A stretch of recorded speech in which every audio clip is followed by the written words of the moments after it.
जय श्री कृष्णा दोस्तों, कैसे हो आप सब। स्वागत करता हूं आपका हमारे चैनल पौराणिक स्टोरीज में। आज की कहानी में आपको बताऊंगा दुर्योधन के जन्म की पौराणिक कथा।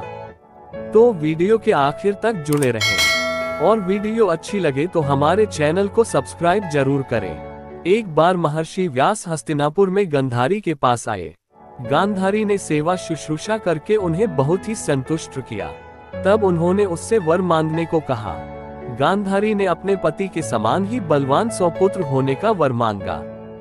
इससे समय पर उसके गर्भ रहा और वह 2 वर्ष तक पेट में ही रुका रहा।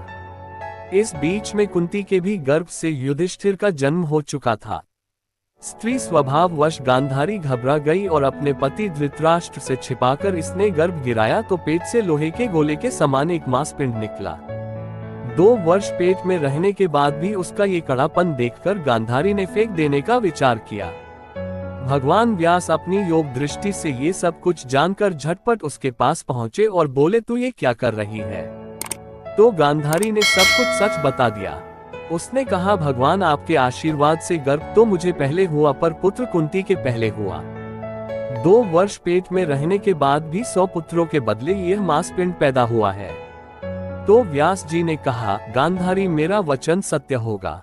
मेरी बात कभी झूठी नहीं हो सकती, क्योंकि कभी हंसी में भी मैंने झूठ नहीं कहा है। अब तुम चटपट 100 कुंड बनवा कर उन्हें घी से भर दो और सुरक्षित स्थान में रख दो और रक्षा का विशेष प्रबंध कर दो तथा इस मांस पिंड पर ठंडा जल छिड़को। जल छिड़कने पर उस पिंड के 100 टुकड़े हो गए। प्रत्येक टुकड़ा अंगूठे पोरुए के बराबर था। उनमें एक टुकड़ा 100 से अधिक भी था। व्यास जी के आज्ञानुसार जब सब टुकड़े कुंडों में रख दिए गए तब उन्होंने कहा कि इन्हें 2 वर्ष के बाद खोलना।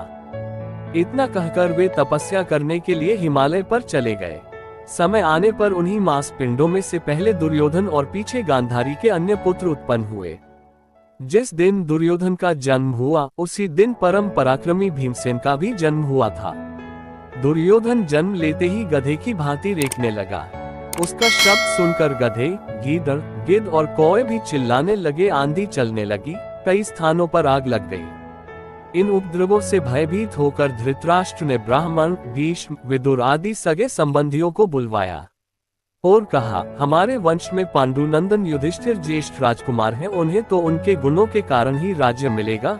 युधिष्ठिर के बाद मेरे पुत्रों को राज्य मिलेगा या नहीं, ये बात आप लोग मेरे को बताएं। अभी उनकी बात पूरी भी नहीं हो पाई थी कि मांस भोजी जंतु गीदड़ आदि चिल्लाने लगे। इन अपशकुनों को देखकर ब्राह्मणों के साथ विदुर जी ने कहा, राजन, आपके इस ज्येष्ठ पुत्र के जन्म के समय जैसे अशुभ लक्षण प्रकट हो रहे हैं, उनसे तो मालूम होता है कि आपका ये पुत्र कुल का नाश करने वाला होगा। इसलिए इसे त्याग देने में ही शांति है। इसका पालन करने पर दुख उठाना पड़ेगा। यदि आप अपने कुल का कल्याण चाहते हैं तो 100 में 1 कम ही सही, ऐसा समझकर इसे त्याग दीजिए और अपने कुल तथा सारे जगत का मंगल कीजिए। शास्त्र स्पष्ट शब्दों में कहते हैं कि कुल के लिए 1 मनुष्य का, ग्राम के लिए 1 कुल का, देश के लिए 1 ग्राम का और आत्म कल्याण के लिए सारी पृथ्वी का भी परित्याग कर दें। सबके समझाने बुझाने पर भी पुत्र स्नेहवश राजा धृतराष्ट्र दुर्योधन को नहीं त्याग सके। उन 101 टुकड़ों से 100 पुत्र और 1 कन्या उत्पन्न हुई। तो इस प्रकार दुर्योधन का जन्म हुआ। अगर उस समय धृतराष्ट्र ने दुर्योधन का त्याग कर दिया होता तो शायद महाभारत का युद्ध न होता। दोस्तों, आपको यह वीडियो कैसी लगी कृपया कमेंट करके जरूर बताएं और हमारे चैनल को सब्सक्राइब करना ना भूलें। जय श्री कृष्णा।